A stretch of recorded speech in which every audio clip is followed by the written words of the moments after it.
Hold on. It's still too early to decide conclusively that Makoto is the killer, wouldn't you say? Because you see, if the room did belong to the killer, then they did something most bewildering. And until we unravel that little mystery, you simply can't declare that he's the killer. Bewildering? What the hell are you talking about? Something was missing from the scene of the crime that by all rights should have been there. You know what I'm talking about, don't you? Your first Hangman's Gambit is about to begin. Would you like to hear more? Of course. As things advance further in a class trial, the Hangman's Gambit will eventually take place. The point of this is to reveal an important phrase related to the incident in question. You'll have to deduce the phrase from the letters flying around and the letters already known. Complete the phrase by shooting down the flying letters in the right order. Use the left stick to aim and press the X button to shoot the desired letters. You can also tap the screen to shoot the letters. If you shoot down the wrong letters, you'll suffer damage to your influence gauge.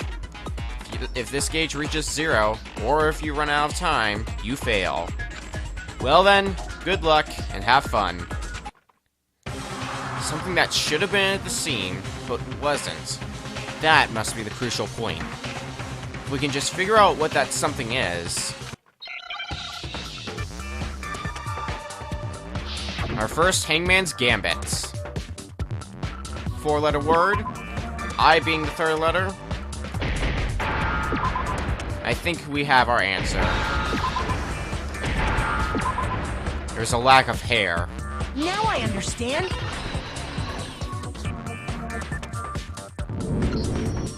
That's right.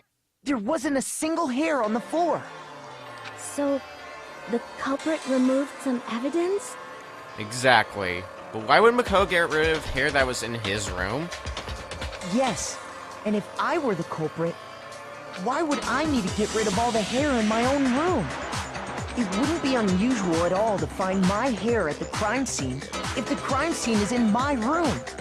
The reason all the hair was gone was to remove any trace that Sayaka had ever been there. That makes sense, does it not? No. If that were the case, they would have had to do something about the body itself, not just her hair. Ha ha ha! Yes, very true, very true! Okay, then why wasn't there any hair on the ground? The killer got rid of it all, of course, to remove any trace that they had ever been there. Wait, then that means... That means it could not have been Makoto. Precisely. It's simply beyond reason to believe that the room's owner and the killer are one and the same. Then, Makoto isn't the culprit? Are you sure we can decide something so important based solely on the absence of some hair? No. There are other reasons that prove why Makoto couldn't have done it. I would like to hear these reasons. Do you remember anything remarkable about the bathroom at the scene? Sayaka was attacked in the main room first, then fled into the bathroom, right? Yeah, then they ran after her, got into the bathroom, and stabbed her. And how did the killer get into the bathroom? Did they have any trouble with it? What do you mean? It's fairly certain that the killer had some trouble getting into the bathroom. There was clear evidence left behind. Do you remember, Makoto? The killer struggled getting into the bathroom, and the evidence that proves it is... That would be the doorknob. Yeah, it looked like it's been someone tried to take it out of the frame. I got it! Evidence that the killer had trouble getting into the bathroom. You're talking about the doorknob, right? Huh? The doorknob? What doorknob? The doorknob for my bathroom. It was completely broken. See how the top part was unscrewed? And the doorknob's about ready to fall off? Oh yeah, true. But what does it mean?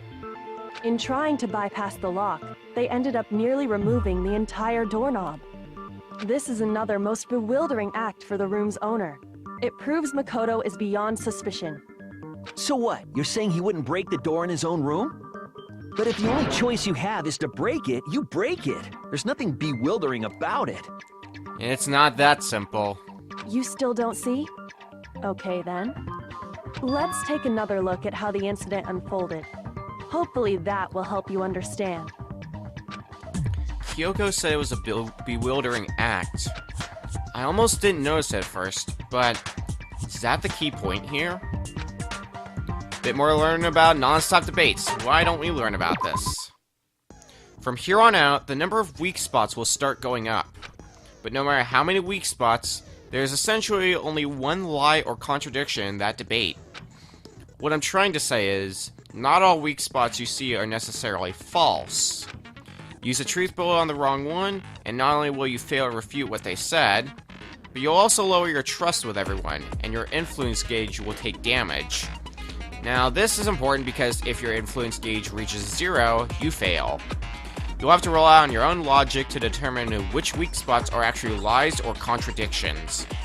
Well then, good luck, and have fun.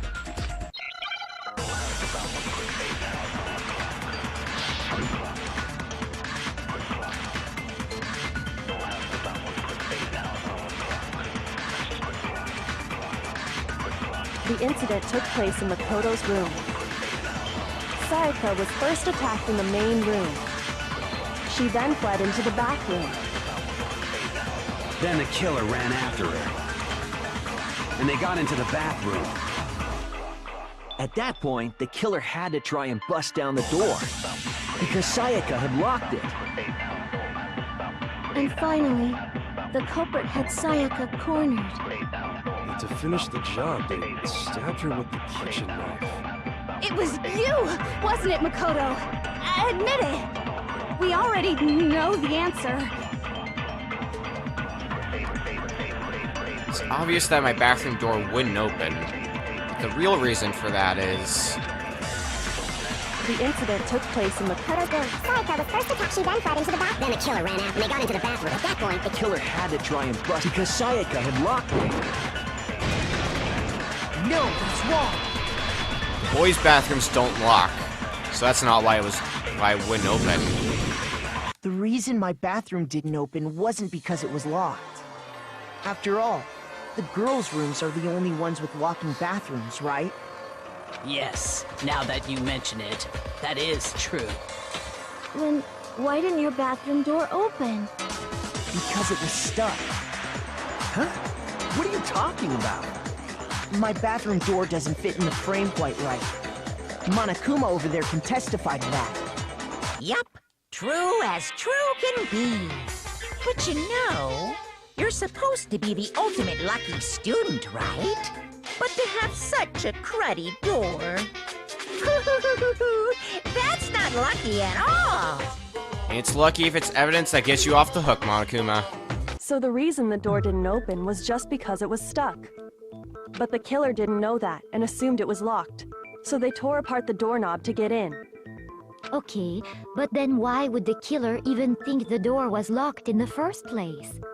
Everyone should have known you can't lock any of the boys' bathrooms. The killer could easily make that mistake, thanks to one important detail about the scene of the crime. One important detail. Something the killer didn't know. For some reason, they were convinced that the door was locked. Which means the important detail the killer didn't know was... It's probably the fact that they didn't know it took place in my room. Obviously, the crime didn't take place in Sayaka's room, because that's where we were. I got it! The killer must not have realized that it was my room. What? Are you saying the culprit didn't even know where he was? That's inconceivable! And yet, he's absolutely right. Say what? Well, to be more specific, what the killer didn't know was that Makoto and Sayaka had switched rooms. Which is what led to the misunderstanding about the bathroom.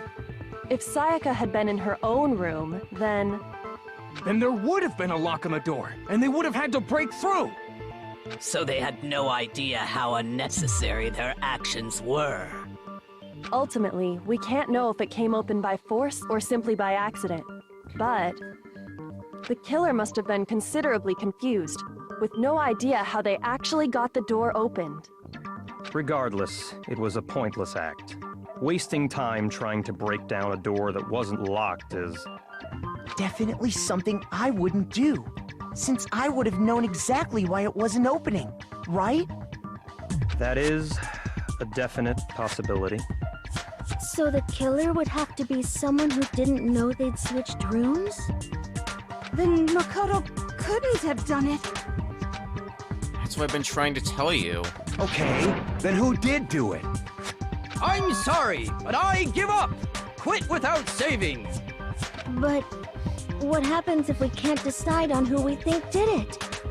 Well, why don't we just vote right now? Majority rules! That a really good idea considering our lives are on the line. Majority rules? You really think that's a good idea? Yeah, our necks are on the line here. Someone seriously needs to do something. For serious. Does no one have any other thoughts or questions? It does not matter how trivial they may seem. Oh, as a matter of fact, I do have one question. Oh, you... You don't gotta sound so disappointed.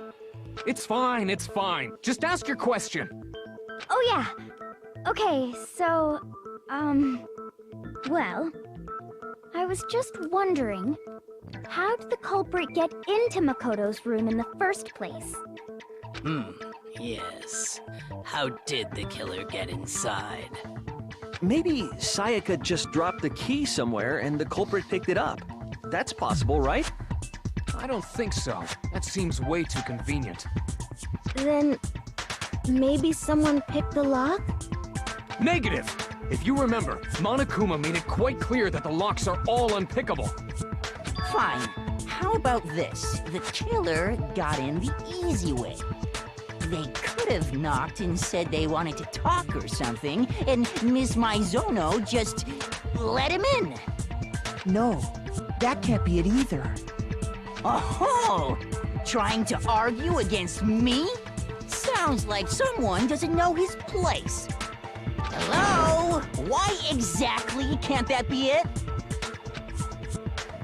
The reason there's no way Sayaka invited her killer into the room. I already have the answer. It has to be to do with the reason why we switched rooms in the first place. The reason we switched rooms in the first place was because she was scared, so... The odds of her opening up the door for someone just like that, those odds seem pretty slim. I got it! Because Sayaka was already scared, remember?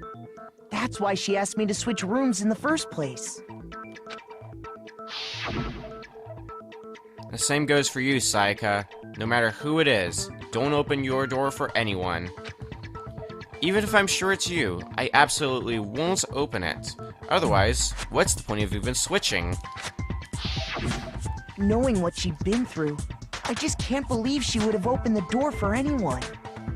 What if her being scared was a lie? Huh? Well, what the hell is that supposed to mean? Why would she lie about something like that? I know you don't want to consider it, but look at this and tell me. Can you still deny the possibility? There's something I want to talk to you about. Just us. In 5 minutes. Come see me in my room. Check the nameplates to make sure you don't get the wrong room, okay? I found a notepad during my search, and I shaded in the top sheet with a pencil. And these are the words that appeared. Oh man! I've totally seen people do that on detective shows. When you write, it can leave an imprint. Sketch over the next sheet of paper, and you can see the words. When I saw that, I was like, holy crap! I better make sure I rip the paper out before I use it from now on. It's a pretty old-fashioned technique, but even the classics can be surprisingly useful sometimes. Oh, and I should also mention, I found the notepad on the desk in Makoto's room. Huh? Which means only someone who had been in Makoto's room before the incident could have written it. Then either it was Makoto who lived there, or Sayaka who switched rooms for a single night. So, Makoto, did you write this? No, I didn't. But... Of course you didn't, because the note also bears a perfectly legible signature. Sayaka's signature. Then that note... Sayaka wrote it? But why? Why would she write that? The note was likely her way of getting in touch with a certain someone. She must have slid it under their door to let them know she wanted to meet with them in secret. If you got an invitation like that from the ultimate pop sensation, what young man could resist? Of course, I'm only into 2D, so it wouldn't have any effect on me. But can we be sure anyone even got this note? And honestly, even if they did, I do not think they are at all involved in what happened. Huh? What makes you say that? Would you like to hear what I have to say? Very well then, pay attention.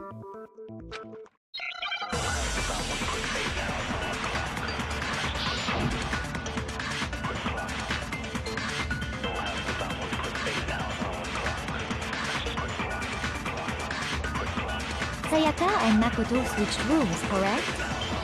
But in the note, the place they were asked to come to, it specifically says, my room. I see. So if someone read that note, then they would have gone to Sayaka's room. Exactly. The room that Makoto was staying in. So in other words, even if someone did read the note and did what it said, they would not have any connection to what happened.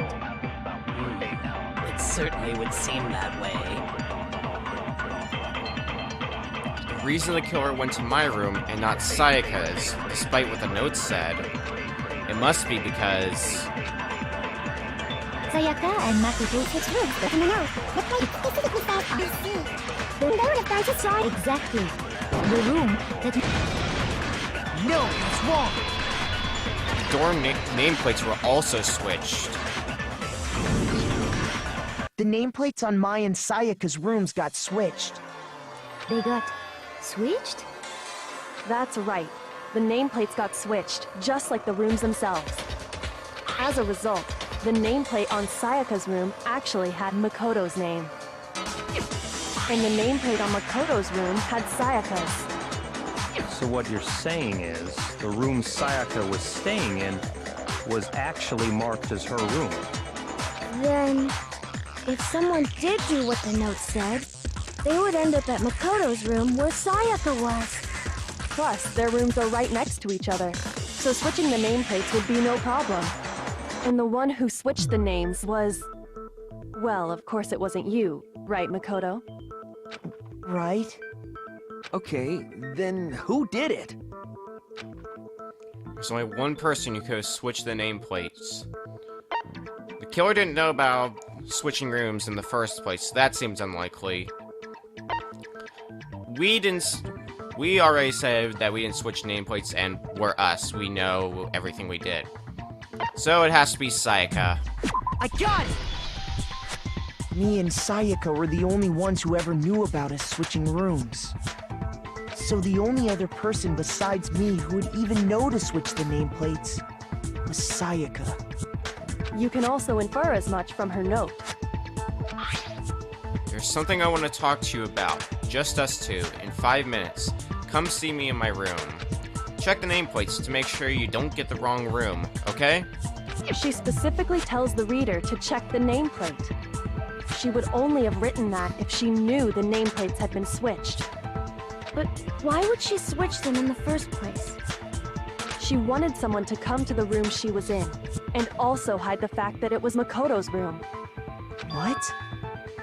Inviting someone to your room, but not telling them you'd switched rooms. Why would anyone do that? To understand that, we first need to understand what happened after she invited the person into the room. That's where the answer lies. What happened then was probably whoever she invited over came in and attacked her. We figured it out! We know who did it! Whoever she invited over is the culprit! But we still don't know who it is, you goddamn idiot!